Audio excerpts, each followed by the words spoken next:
these things they told me that I couldn't do. So okay. Okay. First, I want to apologize for that. But Thank you. this will get you forward. Okay. That will get you back. That's Okay. fine. Okay. Okay, great. Thank you. There you go.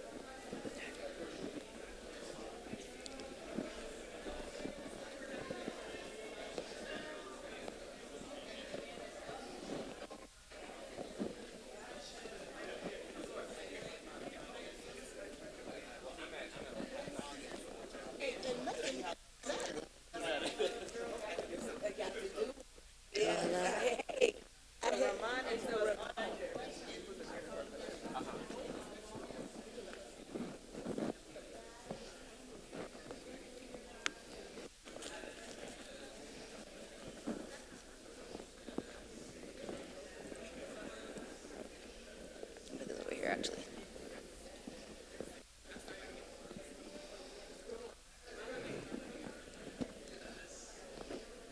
Hello. Hello. Awesome. Great.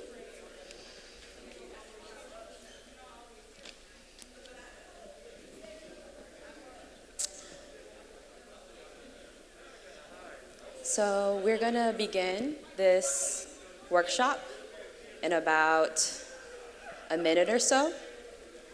We're going to begin this workshop in about a minute or so. And this is just a loving nudge and communication to folks in the room that will begin in about a minute or so.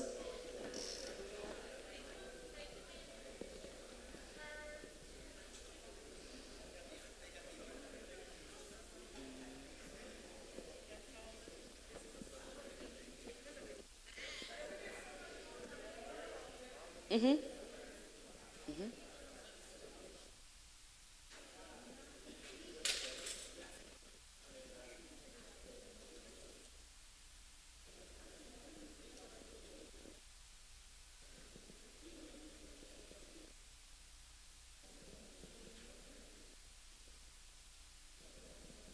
If you can hear me say hey, ho, hey, ho, hey, ho.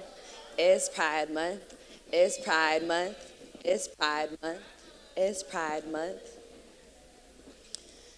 Good morning, afternoon. Time is construction, but we're here. Thank y'all so much for coming to this workshop this morning. It is so good to see everyone here in this space. It's so good to feel the love in this space. We're gonna just start off with a grounding activity to get us in the mood for this work. Is that all right with y'all?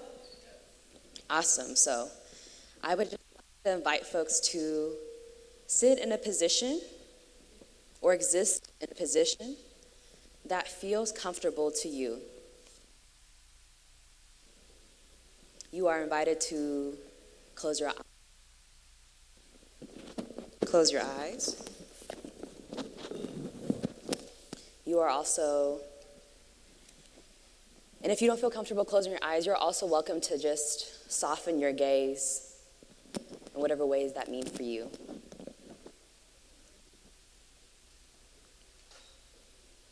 I want you to reflect on the different acts of care you've already received at this conference so far.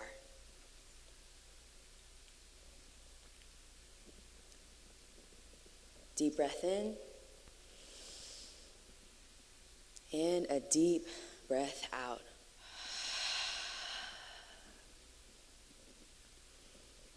Deep, deep breath in, and a deep, loud exhale out.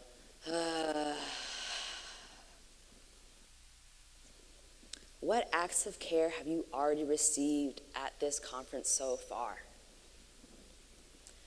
Whether it be somebody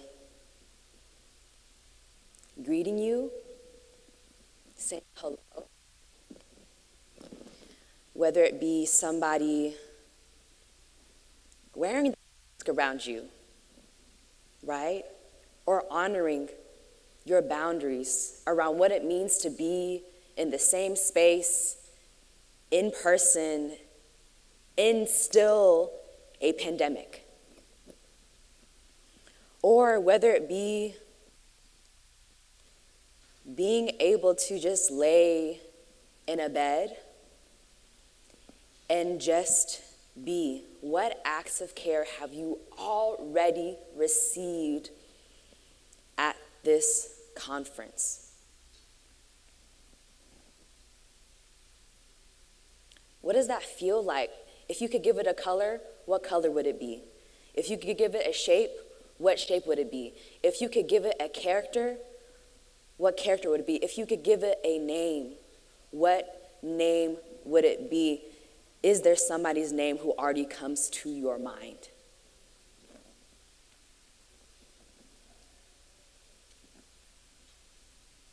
Once you have that in your brain, once you have that in your body, in your gut, once you have that in the soles of your feet, I'll invite you to repeat after me.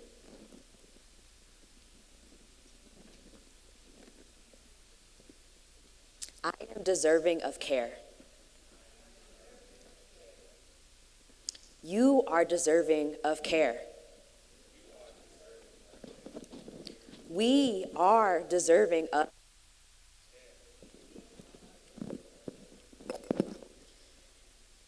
care is our birthright. I am care. Ashe, Ashe. Hello again, my name is Mage, Vu, Mai. You can just call me Mage. I use they, them, or he, him pronouns. Can you repeat that after me? They, them, he, him. Not she, her, not ma'am, not Mrs. They, them, he, him. Or if you need a title, you can call me sir. And I have all my identities and stuff out on this screen, right? But the thing I want to highlight the most is that I am a young person who cares about this work. And I double-checked this fact. I am the youngest presenter at this conference.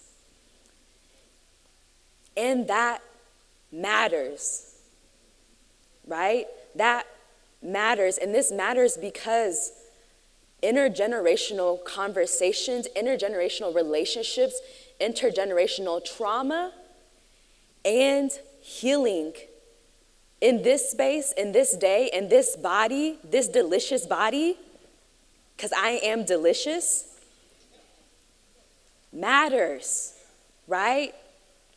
I'm sexy, bad, and beautiful, and handsome.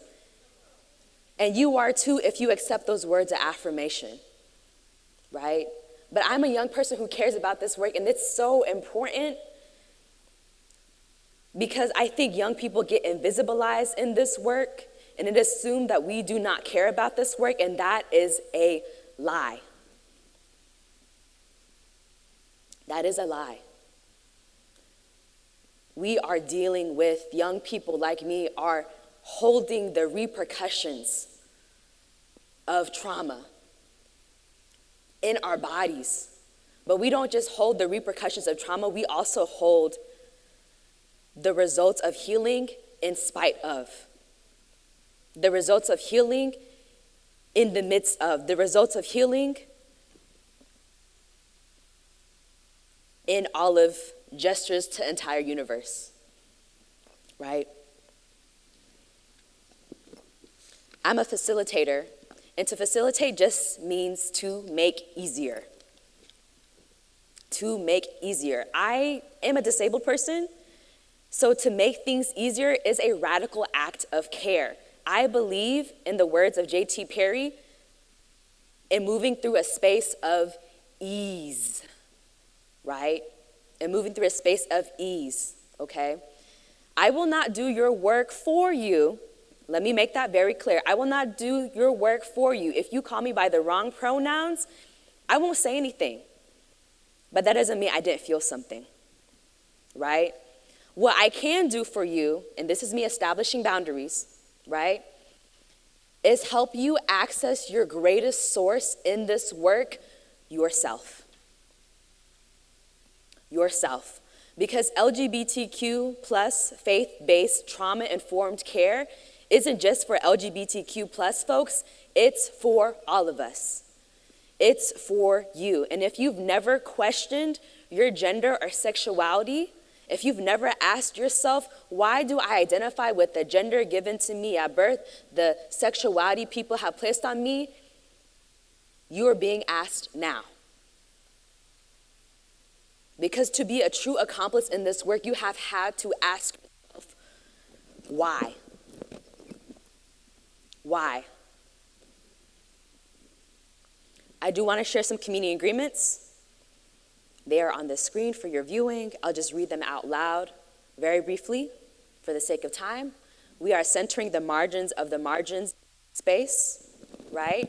We are centering fat folks, black folks, folks who've been stigmatized, disabled folks, folks who could not make it here, right? The people who are not in this room, indigenous folks, right? Everybody and everything in between. What is shared here stays here. What is learned here leaves here. People might share very vulnerable stories. That is not your story to tell. What you can tell, though, is what you learned, your own awakening, your own process, your own access to other people outside of this space. Take radical responsibility of your actions, your words, your thoughts, your bodies, right? In this workshop, we're not arguing whether or not LGBTQ people are worthy. And so if you say something along those lines, I will not, you are responsible for that, right? Other people are responsible for that in this room. I am responsible for that. We are responsible for that. So if someone gives you a side eye because you said something, take radical responsibility and maybe accept that side eye, right? Practice and honor enthusiastic and holistic consent, right? And I'm saying this with other people, but also to yourself. So I might invite you to do things in this workshop where you're like, I don't know, Mage. I'm not sure, Mage. Ask yourself, do you want to do this? And if you say no, honor that. If your body is screaming, absolutely the fuck yes, honor that too. I'll also say that I do curse a lot. In the words of a comrade of mine, if you feel some type of way about my profanity, ask yourself the question, why do I care about profanity when we live in a world that is profane? How could you exist in this world, this very violent world, and not say fuck? Okay? Prioritize growth and process over perfection and production. This also comes from a mentor of mine, J.T. Perry, right? You might be like, I need to take all the notes. I need to do the best I can. I need to be perfect. Perfect isn't real. Perfect is white supremacy. But what matters is the process. If the process doesn't feel easeful, if the process doesn't feel liberating, if the process does not feel what it needs to do, it's not free. It could be the most beautiful tapestry in the entire world, and if you picked yourself 50 million times to make it, is it free? Right? And last but not least, encourage collective care and stewardship. I facilitate space, I hold space, but I don't do this by myself. You are also responsible for this space. Ashe? Great. So, reflection time. What is your why for being in this room? I'll give folks a minute or so to either talk to themselves about their why, or you are invited to talk to somebody else about your why too. And you can begin those conversations now.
I'll give you about 10 more seconds to wrap up your conversations.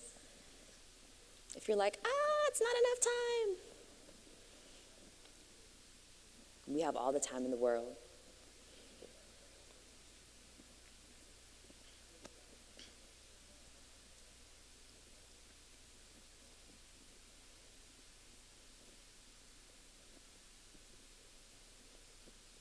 Twenty more seconds.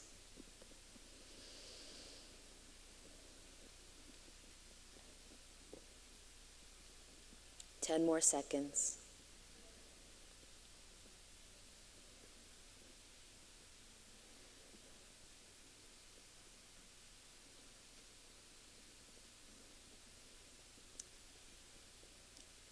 If you can hear me say hey, if you can hear me say hey, ho, hey, ho. It's okay, y'all are deep in conversation. I love this. I love this. We've been sitting down in this conference for so long, listening to other people talk. I want people to talk to each other, right? That was great. Thank y'all so much. Let me tell you a little bit about my why, right? I'm a survivor of intentional and unintentional conversion therapy. I left the church. I went to divinity school because I was like, I got to see what's up. Does God really hate me? And then I left thinking, in some spaces, yes, they do. And in other spaces, I felt loved. And that was weird, right? Being in this space, and I'm sure other folks might resonate with this, you feel the stigma oozing from your body, right? Stigma is not just this imaginary thing that we talk about and we throw out and we name. Like, it oozes. It has tangibility, right? My why for why I am in this space is to actively disrupt stigma. My delicious body actively disrupts stigma, because what is stigma? Stigma is a mark of disgrace associated with a particular circumstance, quality, or person. A mark of disgrace. Let's unpack what that means. A mark of disgrace. Disgrace, who came up with that word? People. If people make a word, that means it's a social construct, right? That means we made that shit up. Capitalism, we made that shit up. Debt, we made that shit up. Ableism, we made that shit up. White supremacy, white people made that shit up. I theorize that Mike didn't want to catch that because they hate themselves. Stigma is a spell, a hex of white supremacy, of ableism, of capitalism, of all these different isms that make you believe you fell out of grace. And what is the impact of stigmas? The impact is that it doesn't just break, and I use the word faith and trust synonymously because not all people have faith, right? But some people might resonate with trust, right? Because that's what really faith is. Just trust in someone or something.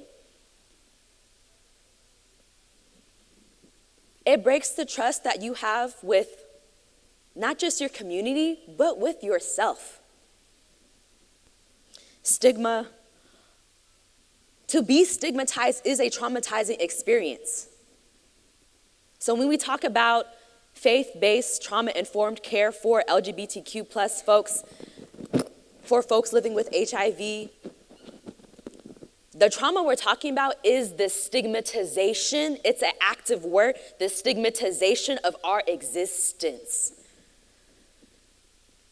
It is a ritual. Stigma is a ritual, a routine, right? That we wake up and create day in and day out with not just words, but our bodies. The way somebody looks at you, the way somebody touches you, the way someone doesn't touch you.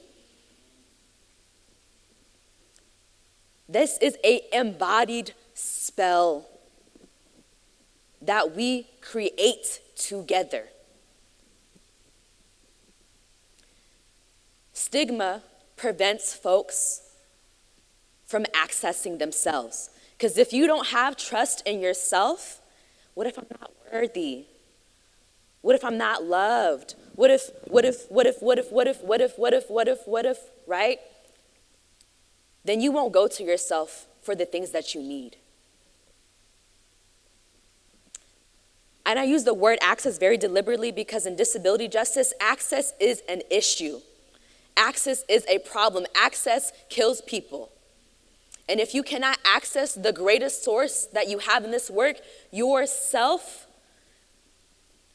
death is always a possibility. Don't know how to access yourself, access your body, right? Then you won't actually accurately know what you need. How many people have asked somebody, what do you need? And the majority of the time the answer is, I don't know. Stigma has prevented us from knowing what we need because we don't have access to our greatest source in this work.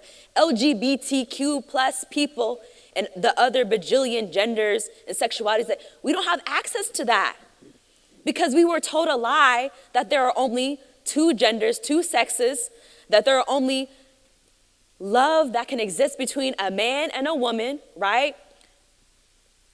That it can only be monogamous, right? That it can only be sanctified, right? And not dirty and nasty.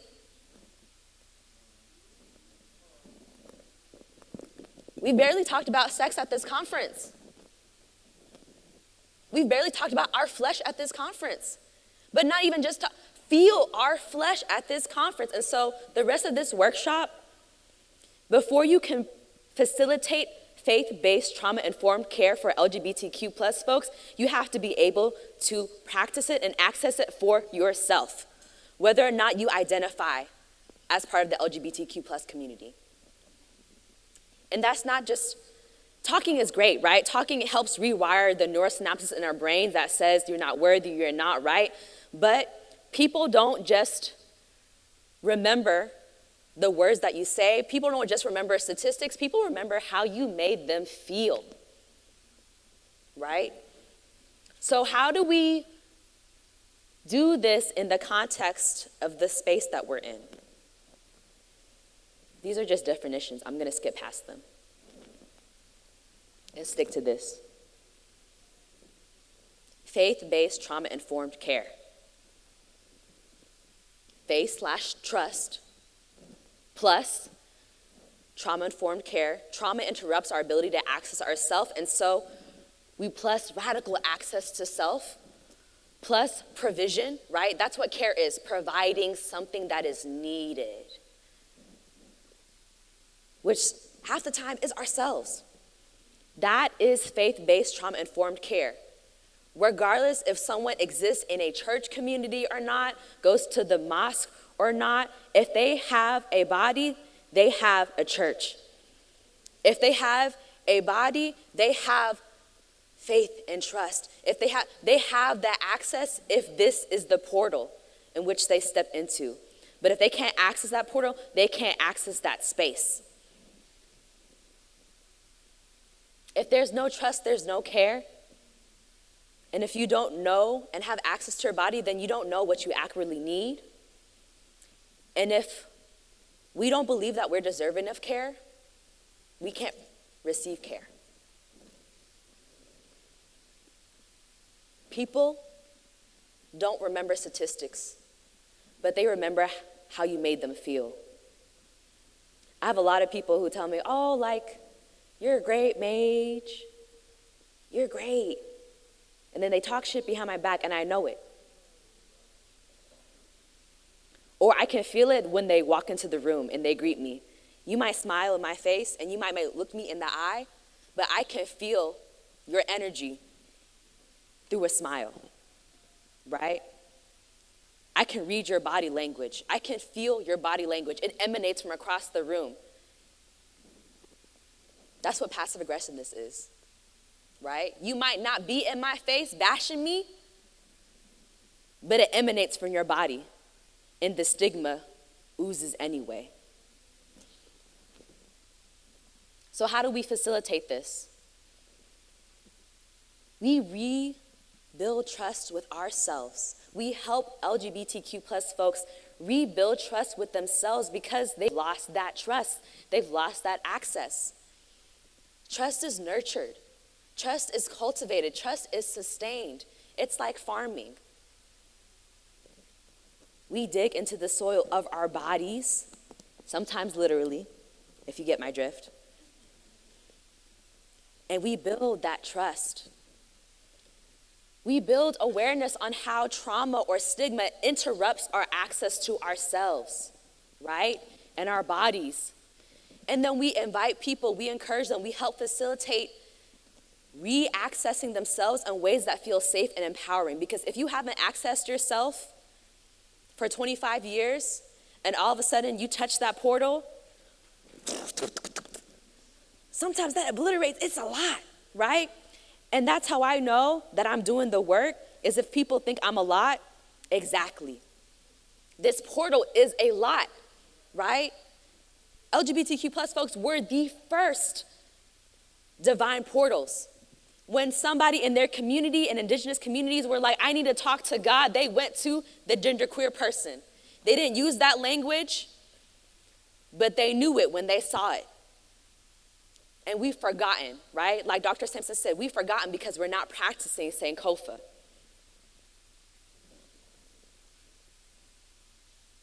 And once we rebuild that trust, and then once we help facilitate that access to oneself again, we then imagine and create a world where people can access themselves with ease, right? It needs to be easy. I shouldn't have to pay hundreds of dollars to comfort. I shouldn't have to walk across the room if that is not something within my access. I should not have to jump through hoops and barriers to get the care that I need, right? With ease. It should be easy to access myself. It should be easy. It shouldn't be this hard. It is only this hard because of the interruption of trauma that comes with being stigmatized. So we're gonna spend the rest of our workshop practicing what it means to reclaim access to ourselves. And before we begin, I do want to remind folks of our community agreements at the beginning of this workshop because, again, like I said, if you haven't touched yourself in a really long time, it can be ground shaking. So we take our time because healing can't be done fast. And sometimes we can't heal all the time. We have to rest. So this first activity that I'll invite folks to do, you can do it from your chair, do it in whatever ways feel easiest to do, is to take up space with your body, right? And we're gonna do it to one of my favorite songs recently, Good Morning Gorgeous by Mary J. Blige. So I will invite our tech team to please cue the song so that I can, and our participants can be invited to take up space and touch themselves if they want to. Okay? So, tech team, if you could please play it. Go ahead and take up space. If you want to gyrate, gyrate. It's hard enough to be, hard enough to stay, hard enough to be alone. I'm just trying to move along. Sometimes I do and then I don't. Tell me what I'm doing wrong. Tell myself that it ain't helping. Trust yourself. Second guessing it don't help me. I'm so tired of feeling empty. Dry my eyes, it's time to fight. Seems like I'm always against me. Seems like this is never ending. And I refuse to let it end me. Mentally, spiritually. peace.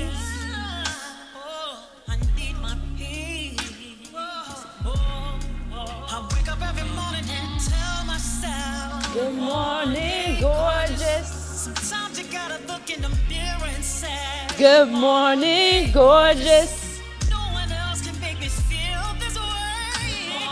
Hey, gorgeous. Good morning. Go ahead and swim in the space. Good morning, gorgeous. All the times that I hated myself, all the times that I wanted to be someone else, all the times that I should have been gentle with me, all the times that I should have been careful with me. Why did I hate myself? Why did I hate so intensely? Lord help me. I wake up every morning and tell myself, Good morning, gorgeous. sometimes I gotta look in the mirror and say, Good morning, gorgeous. no one else can make me feel this way. Good morning, gorgeous. Good morning, gorgeous. Good morning, gorgeous. I ain't talking about getting no hair and makeup. I'm talking about soon as I wake up, I say good morning. Good morning. Good morning. Good morning,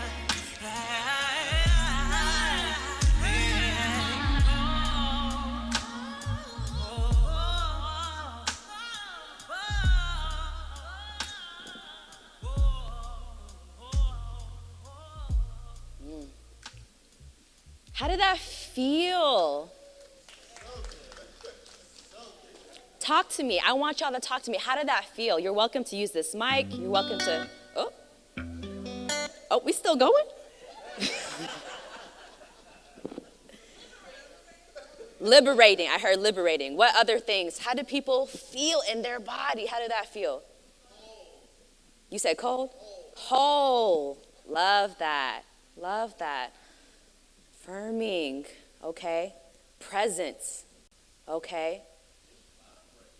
Ooh, it's vibrating. Yes. Our body's literally a vibrator. We're like walking vibrators sometimes, right? And you know what vibrators do? Stimulate. They bring pleasure, right? I didn't know it was going to be like this. But that's the beauty of accessing yourself, right? You find surprises, right? Being suppressed in spaces where you're stigmatized and cannot have access to yourself, you forget who you are. You forget you're a walking vibrator. You forget what pleasure feels like. And when you touch it, you're like, whew.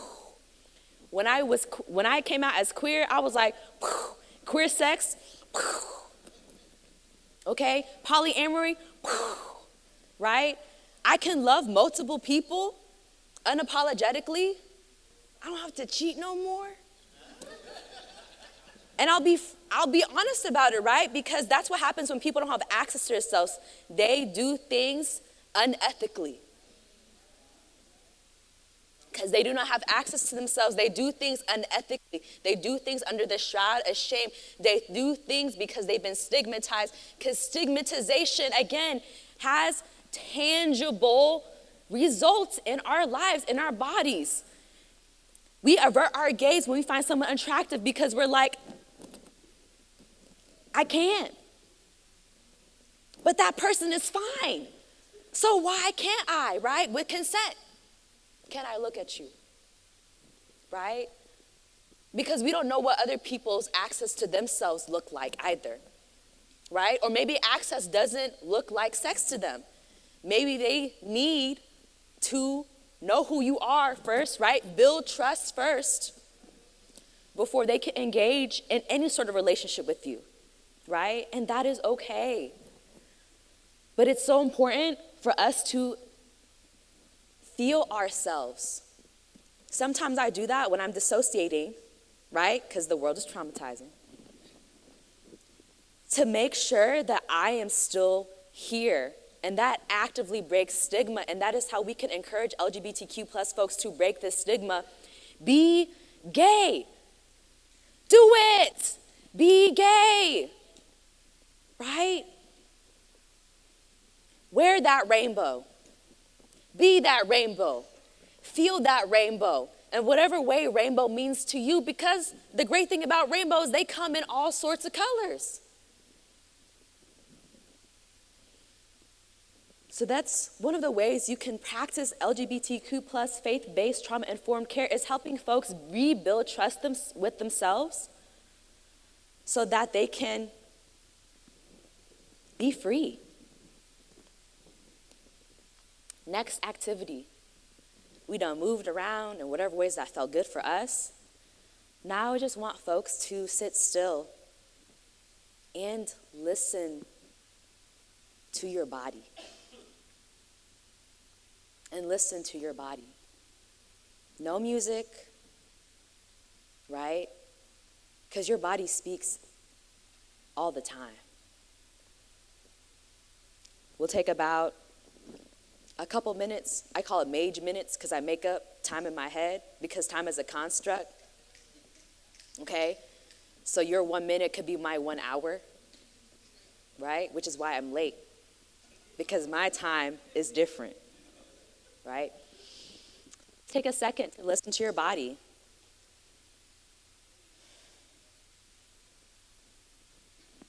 You can listen to my voice if you want to, or you can also engage in your own conversation.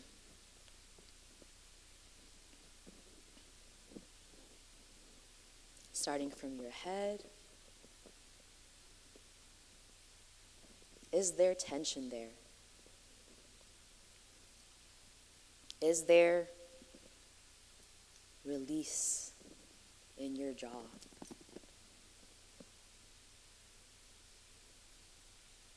How is your nose feeling?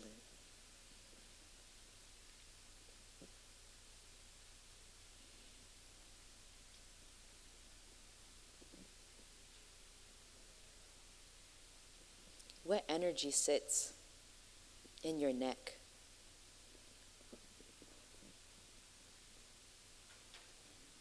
Your shoulders?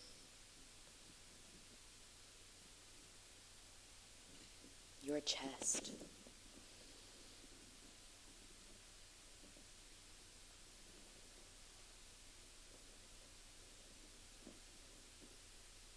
Your waist? Your belly? Your hips?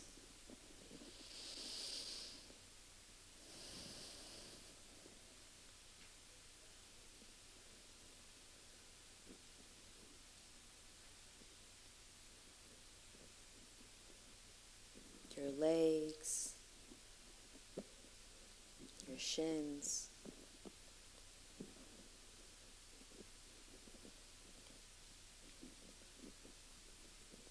your ankles, your feet, your toes. What is your body saying to you?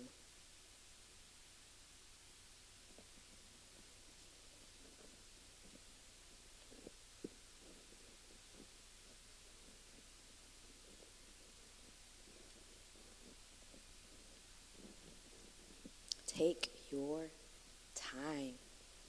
The body takes time.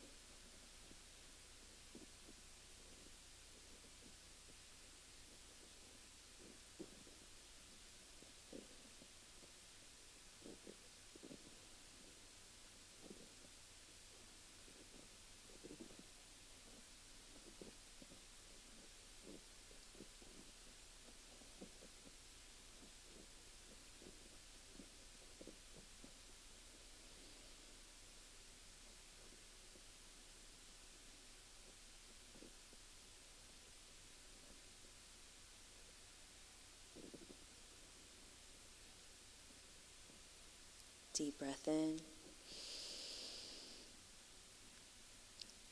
Deep breath out.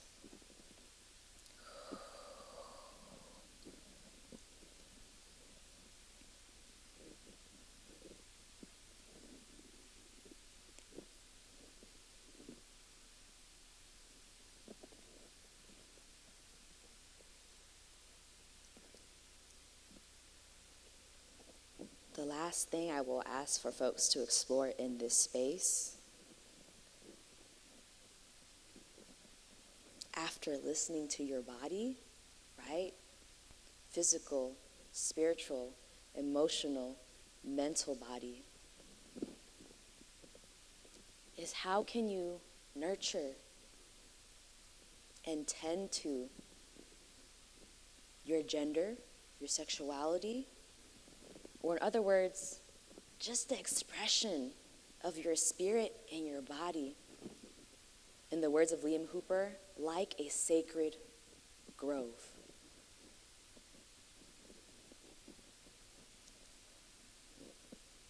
Like a sacred grove or plot of land.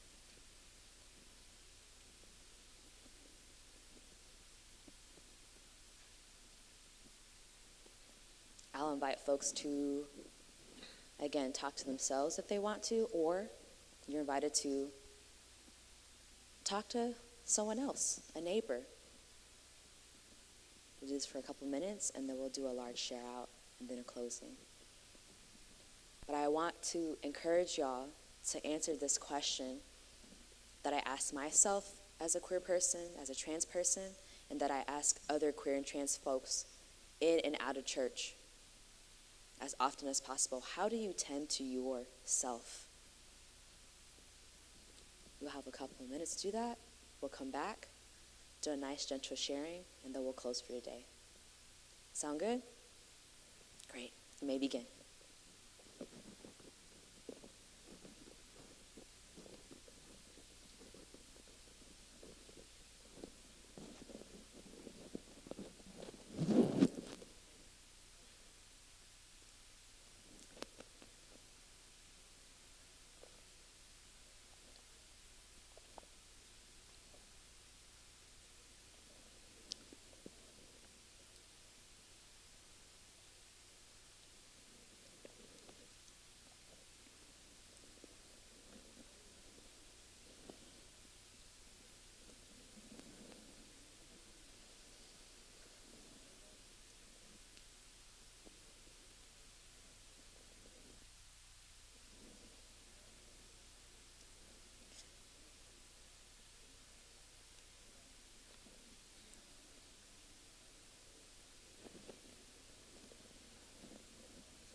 I'll slowly invite folks to come back into space to begin wrapping up your very lovely and intimate conversations.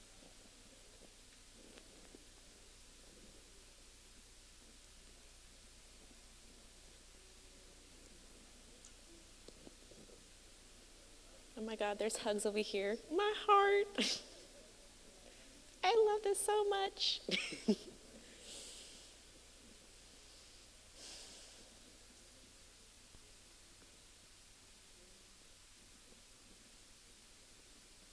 If you can hear me say hey, ho, hey, ho. What was that like? How are y'all gonna tend to your bodies? Somebody talk to me.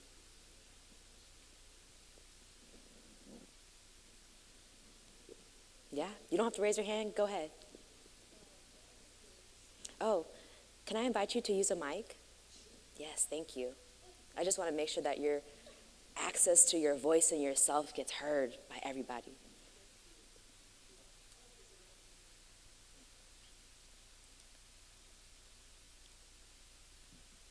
There we go. Yes. Okay, so the first thing for me to nurture is to drink more water, stay hydrated.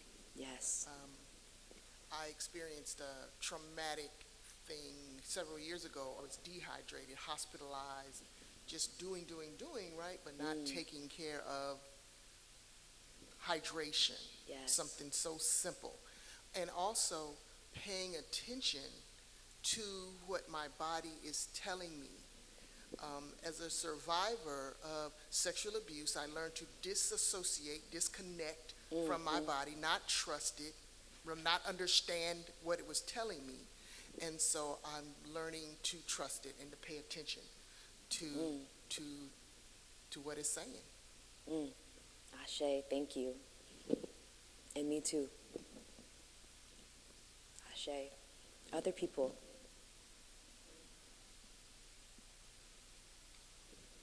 Come on, friends. I always do the thing like where I know I'm about to cry like right before I do it, so I'm gonna try not to. But I feel like for me, like my entire life I've hated my height and wanted to be smaller.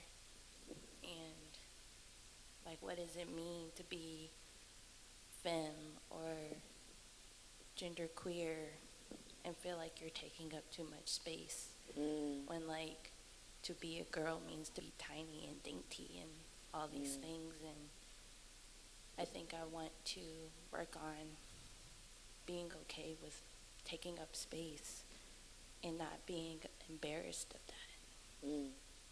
Ashe, thank you so much. Do you hear the stigma breaking in the room? Can you feel it?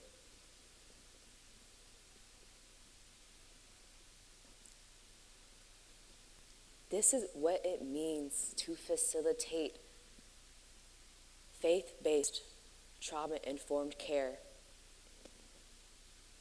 for LGBTQ plus folks.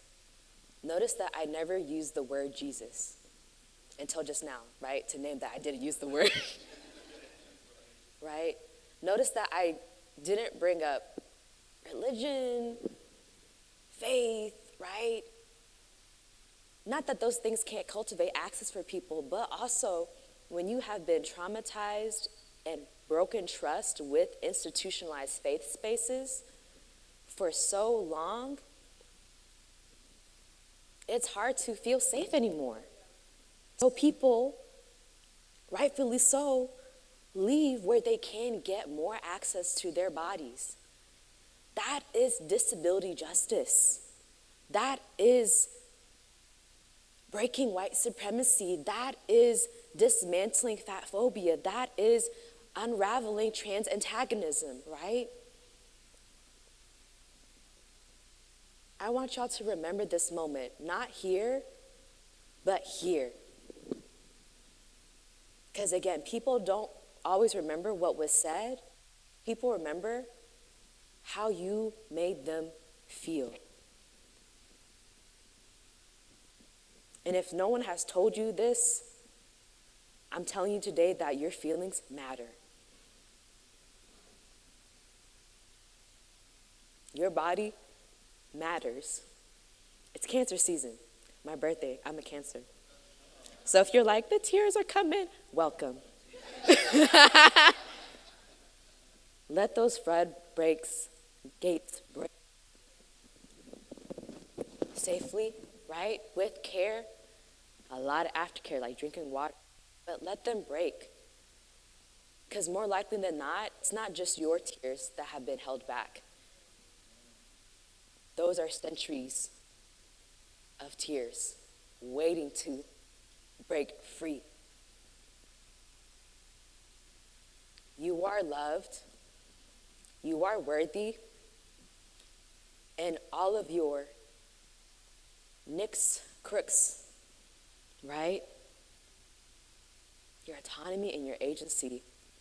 Thank you so much for being present and being brave and courageous enough to rebuild trust with yourselves, regain access to yourself, even if it was just a little bit, so that you can facilitate it for other queer and gender nonconforming folks like me and possibly yourself.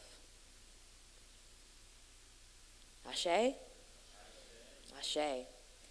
So I will not share my social media because I am trying to be mindful of who has access to me. But you can definitely hit me up. Feel free to say hi to me in person. I can share my email as well. We can talk. I like building relationships with people, right? And sometimes social media and other ways of doing that makes it. And so I invite you to do that if you want to. Do that with each other if you want to, right? Because once we have access to ourselves, we know how to share that access with others, okay? Always keep in mind those community agreements. I will make sure that this presentation gets shared to folks so that you can facilitate for other people. And may you love yourself today. Yes. Yes, use this. Use this, use this, use this. Give them credit. Yes, 2 questions. We're opening it for questions. Next Demi Day.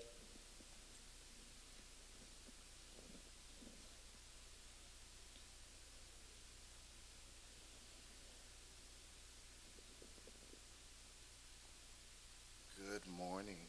Good How you morning. doing? I'm great. Awesome.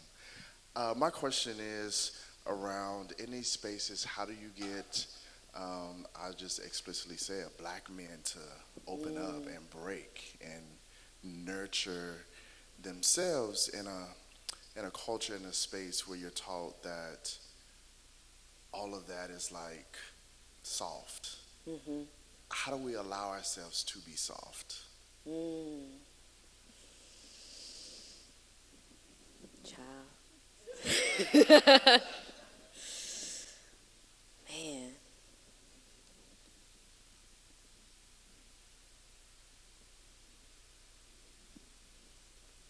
I think as someone who was socialized as a femme, as a girl, right? I think oftentimes we don't talk about enough on how folks who've been socialized as femme or girls, right, might enable folks who identify as men or masculine, right, to not be soft, right? Because more likely than not, we are not soft to ourselves, even though that is expected out of us. And so I think to answer your question, how do we invite black men to be soft in a world where that is not okay, right? I think a lot of it is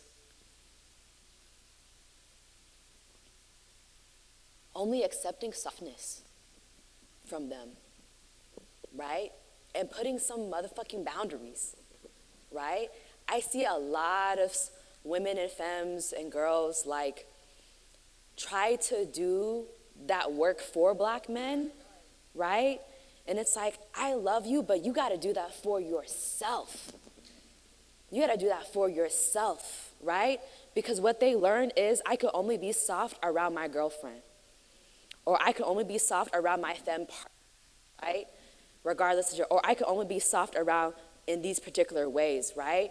And they express that softness through shame, right? And sometimes they express that softness in unethical ways, right? I can't pay my, can you pay my rent for the next 5 years? Ah, I can barely pay my own rent. What you mean, right? So I think a lot of that is like, yes, creating this space where black men can be soft, right? But also saying no to hardness, right? And that doesn't mean that we can't be firm sometimes, but we can only ask people to do things that we are willing to accept for ourselves. And I think in particular with black men, it's like cultivating that space, and cultivation means being able to say, you know what, we gotta burn this shit down, and we gotta like, you're being soft with me right now, and I need softness, right?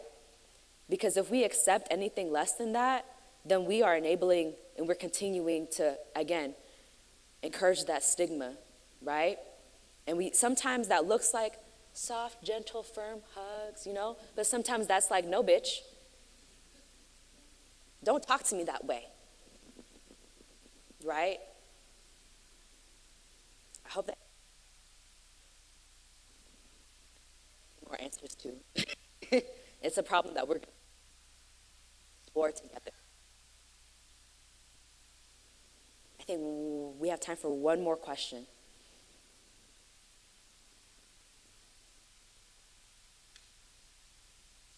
Oh my God, it's dummy day. I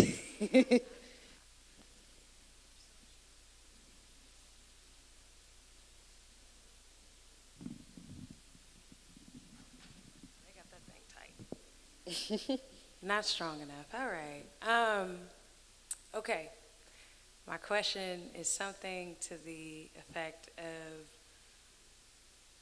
with traditional church faith settings, right? Something like this model, right? It's like we would want to implement it immediately, but there are so many barriers. Mm-hmm. Right, and so in a space like this, we can do this, right? But what tools or advice would you have for taking this to contexts that have a lot of red tape and doctrine and structures and traditions, you know, that create that thick barrier? Mm-hmm. Yeah, how do we break that down so that these things can take place for LGBTQ folks in those contexts? Mm-hmm. The first thing I will say, you can make someone do some work that they don't want to do. And like that is such a hard truth to come by, but some people are just not ready, right? And people be like, stay in this space, try to convince them, make them love themselves. No, because you know what? I can't do that for you. Only you can access to yourself, right? So that's the first thing I'll say. The second thing I'll say is that some people are ready, but they just don't know how, right? And I think a lot of times, half the time, it's telling people, you're kind of already doing it, right? But you're just coding it in language that is more acceptable or palatable, right? The session earlier is a perfect example of this manifesting, right? People had access when people shout, right? When people like get the spirit, right? They are practicing access to their self, right? With their words, with their mouth, right? When they hoot, when they like, oh, that's meeting people where they're at and saying, you are actually already doing this, right? Which means it's possible, right? Because I think oftentimes the red tape is like physical things and policies and things like that, but the red tape is often mental, that people say, I can't do that, I can't access it. It's like you're already doing it, it's just coded, right? So how do we like unveil what you're already doing, right? how you're already doing that. I think oftentimes that can help ease people into a space where there is a real red tape, because it's like, honey, you've already broken the tape. Also, you just break the tape by just existing, right? So if you were really to like commit yourself to white supremacy, you wouldn't exist anymore. But you here now, right? You're already doing it. You're already breaking the tape just by existing, just by trying anyway. And I think being able to help folks recognize like you're already kind of doing that work, but the only issue is you haven't accepted it. You haven't accepted that access, because you can have access but not accept it, right? That is where we're trying to get people to go. Acceptance of self. People can't accept queer folks and trans folks when they haven't even accepted themselves. And half the time when I talk to folks who still identify as cis or heterosexual, I'm like, fam, you haven't even accepted yourself. So often people ask me like, how do I be an accomplice to you, Mage? How do I? Half the time when people ask how they can support me, I said, take care of yourself. Because sometimes that looks messy, right? And sometimes people's journeys may not be in alignment with each other. So it's really important that you do find alignment with other people whose journey are aligned with yours. Because when our journeys are not in alignment, we're actually preventing each other from getting access to ourselves, right? So it's really important that we remind folks, one, consent is important, right? People can't change if they don't want to. Two, folks are already doing it. They just might not accept it or see it, and it's helpful to help them, show them what they're already doing. And then three, finding and exploring alignment with other people whose journeys might align with yours, right? And then also seeking out models of where it's already done, because it's already happening. A lot of times people say it's not real or it's not possible because no one's doing this work. I've stopped saying that because I get proven wrong every single day. Someone is doing it. You might not see it in the mainstream, and it might not be on Facebook, it might not be on Instagram, but it's happening. And a lot of that is rebuilding trust and knowing that even when I'm not doing that work, somebody is always doing it. And that's helpful for me when I'm like, there's so many red tapes, there's so many red barriers, that's impossible, that's not happening. I'm like, it's actually probably happening somewhere. I just probably don't know it. So that's my response. And again, a lot of answers. Let's explore, experiment together, and continue trying to find that answer together. Ashe, thank y'all so much. I believe that is time for now, right, in this space. But this can always happen anywhere. You're always able to access yourself, right? And let's support each other in doing that. Thank you.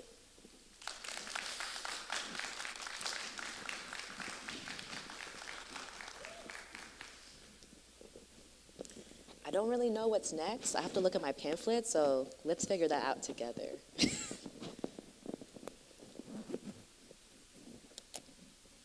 The next session is at noon. Okay. It's a networking lunch, and there will be a presentation by Dr. Bambi Gaddis. Great.